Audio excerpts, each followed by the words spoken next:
পশ্চিমবঙ্গ সরকারের পঞ্চায়েত ও গ্রামোন্নয়ন দপ্তরের উদ্যোগে এবং আনন্দধারা প্রকল্পের তত্ত্বাবধানে দক্ষিণবঙ্গের বাঁকুড়া, বীরভূম, পুরুলিয়া ও পশ্চিম বর্ধমান থেকে প্রায় 120টির বেশি স্বনির্ভর গোষ্ঠীর মহিলাদের দ্বারা তৈরি হস্তশিল্পের সম্ভার নিয়ে শুরু হতে চলেছে সৃষ্টিশ্রী মেলা। আগামী 19শে জানুয়ারি থেকে দুর্গাপুর শিল্পাঞ্চলের প্রাণকেন্দ্র সিটি সেন্টার সংলগ্ন পলাশডিহায় অবস্থিত দুর্গাপুর হাট প্রাঙ্গণে শুরু হবে এই মেলা। এই সৃষ্টিশ্রী মেলা চলবে 5 দিন, অর্থাৎ 19শে জানুয়ারি থেকে 23শে জানুয়ারি। মেলাটি শুরু হবে প্রতিদিন বিকেল 1টা থেকে রাত্রি 9টা পর্যন্ত চলবে। শুক্রবার পলাশডিহার দুর্গাপুর হাটে সাংবাদিকদের মুখোমুখি হয়ে এই মেলার প্রস্তুতি, তার আয়োজন সংক্রান্ত বার্তা দেন রাজ্যের পঞ্চায়েত ও গ্রামোন্নয়ন মন্ত্রী প্রদীপ মজুমদার।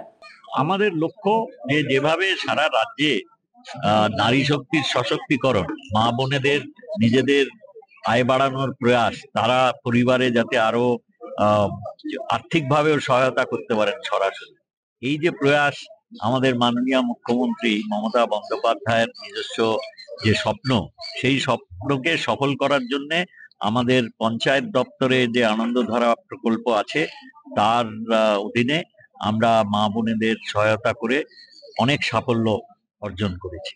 এই সৃষ্টিশ্রী মেলায় যোগ দেবেন দুর্গাপুরের আঞ্চলিক শিল্পীরাও। তাদের জন্য থাকছে 2টি বিশেষ প্যাভিলিয়ন।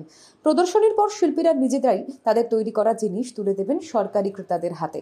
এই সৃষ্টিশ্রী মেলায় আগত শিল্পী এবং সাধারণ মানুষদের জন্য দক্ষিণবঙ্গ রাষ্ট্রীয় পরিবহন সংস্থার পক্ষ থেকে রয়েছে বিশেষ বাসের সুব্যবস্থা। দুর্গাপুরের এই সৃষ্টিশ্রী মেলার মধ্য দিয়ে একাধিক জেলার বিভিন্ন ছোট বড় স্বনির্ভর গোষ্ঠীর মহিলারা আর্থিক দিক থেকে বিশেষ লাভবান হবেন। পাশাপাশি নতুন সৃষ্টির প্রতি তাদের উৎসাহ বাড়বে বলেই আশাবাদী মেলা কর্তৃপক্ষ। দুর্গাপুর থেকে অনুসুয়া সিনহার রিপোর্ট, ওঙ্কার বাংলা।